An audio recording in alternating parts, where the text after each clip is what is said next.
Assalamualaikum warahmatullahi wabarakatuh. Kisah ini tercantum dalam kitab Mukasyafatul Qulub, karangan Imam Al-Ghazali. Dikisahkan, Umar bin Khattab, yaitu salah seorang sahabat dekat Rasulullah, menangis di depan pintu rumah Rasulullah SAW. Karena mendengar suara Umar bin Khattab berada di luar, maka Rasulullah segera keluar dan bertanya kepada Umar bin Khattab, "Wahai Umar, mengapa engkau menangis?" Kemudian Sayyidina Umar menjawab, "Ya Rasulullah, bersamaku ada seorang pemuda yang telah membuat hatiku sedih dengan tangisnya." Lalu Rasulullah SAW memerintahkan Sayyidina Umar agar membawa masuk pemuda tersebut ke dalam. Atas perintah tersebut, Umar bin Khattab lalu mengajak pemuda yang datang bersamanya, sambil keduanya tetap menangis. Pemuda itu disuruh duduk di depan Rasulullah SAW dan Umar bin Khattab duduk di sebelahnya. Rasulullah SAW kemudian bertanya, "Wahai pemuda, mengapa engkau menangis?" Pemuda itu menjawab sambil tetap menangis, "Wahai Rasulullah, dosaku sangat besar dan aku takut Allah memurkaiku." "Apakah engkau telah menyekutukan Allah dengan sesuatu?" tanya Baginda SAW. "Tidak ya Rasulullah," sahut pemuda itu sambil tetap menangis. "Apakah engkau telah membunuh seseorang dengan alasan yang tidak benar?" Rasulullah SAW kembali bertanya. "Tidak ya Rasul," sahut pemuda itu sambil terus menangis. Lalu Rasulullah SAW bersabda, "Sungguh, dosamu sebesar apapun Allah akan mengampuninya, sekalipun memenuhi langit dan bumi."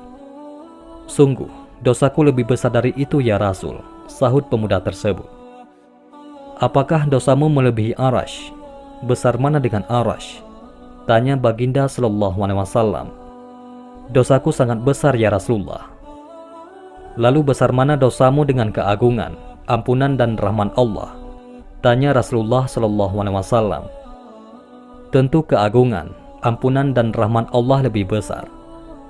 Tetapi dosaku sangat besar ya Rasulullah," jawabnya masih dalam keadaan menangis terisak-isak. Karena kurang mengerti maksud pengakuan dari pemuda tersebut, akhirnya Rasulullah SAW bertanya kembali, "Cobalah katakan, dosa apa yang pernah engkau perbuat?" "Aku malu menyebutnya ya Rasulullah," kata si pemuda tersebut. Karena Rasulullah SAW terus bertanya, pemuda itu pun mengatakan dosanya secara jujur. Maka dengan perasaan malu dan takut, pemuda itu pun menceritakan dosa yang dilakukannya. "Wahai Rasulullah, aku ini seorang penggali kubur sejak 7 tahun yang lalu, hingga meninggalnya putri dari seorang sahabat Ansar. Melihat kecantikan dan kemolekan tubuhnya, nafsu birahiku memuncak. Setelah kuburan sepi, kubongkar kuburnya dan kutelanjangi mayat gadis tersebut. Setelah kucumbui, nafsu birahiku tak dapat kutahan, lalu kusetubuhi. Saya terkejut, tiba-tiba mayat gadis itu berkata, 'Tidakkah engkau malu kepada Allah pada hari Allah menghukum orang-orang yang berbuat zalim, sementara engkau menelanjangiku dan menyetubuhiku di antara orang-orang yang telah mati. Engkau membuatku dalam keadaan junub di hadapan Allah.'"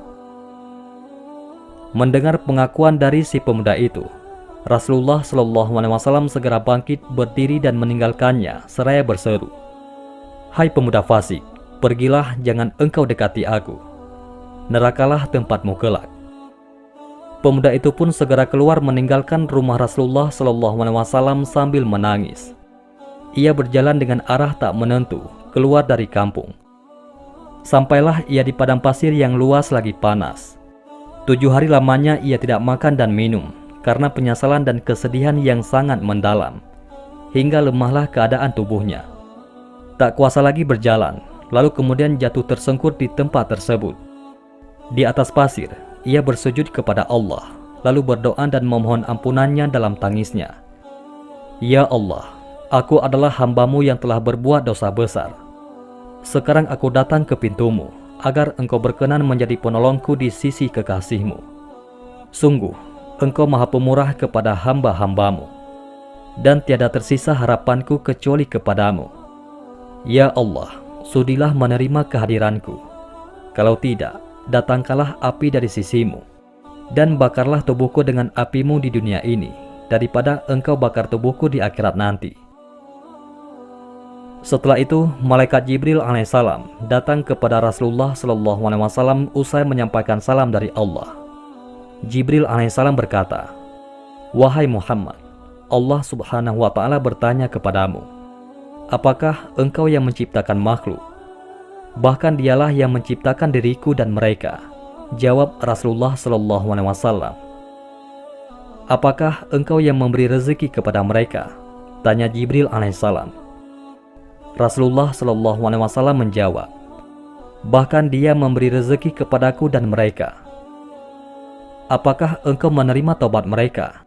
tanya Jibril alaihissalam untuk kali yang sekiannya. "Bahkan dia yang berhak menerima taubat dan mengampuni dosa-dosa hambanya," ujar Rasulullah SAW. Malaikat Jibril alaihissalam lalu berkata, "Allah berfirman kepadamu, telah datang kepadamu seorang hambaku, dan ia menerangkan satu dosa dari beberapa dosanya. Maka kamu berpaling daripadanya dan dosanya. Maka bagaimana keadaan orang-orang mukmin kelak?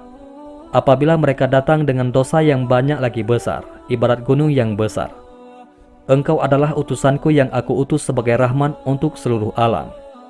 Maka jadilah kamu orang yang sayang menyayangi pada semua orang yang beriman, menjadi penolong bagi orang-orang yang telah berdosa dan memaafkan ketelanjuran dan kesalahan mereka. Karena sesungguhnya aku telah mengampunkannya, menerima taubatnya dan dosanya." Kemudian Rasulullah SAW mengutus beberapa sahabat. Maka mereka menemui pemuda tersebut, lalu memberi kabar gembira kepadanya dengan maaf dan ampunannya.